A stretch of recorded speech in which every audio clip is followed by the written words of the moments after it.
ঢাকায় চিত্রনায়িকা ববি হক ১.৫ দশক ধরে সিনেমায় কাজ করছেন। দীর্ঘ ক্যারিয়ারে দর্শকদের উপহার দিয়েছেন দেহরক্ষী, রাজত্ব, অ্যাকশন, জেসমিন, বিজলির মতো ভালো সিনেমা।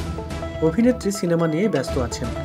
সম্প্রতি একটি অনুষ্ঠানের নতুন কাজ প্রসঙ্গে নানা কথা বললেন ববি।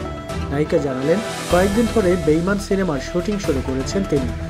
এরপর শুরু করবেন বউ সিনেমার শুটিং। তসনস সিনেমার শুটিং শুরু করার কথাও জানিয়েছেন নায়িকা। নায়িকার কথায় দেশের বাইরে আরও একটি সিনেমার কথা হচ্ছে।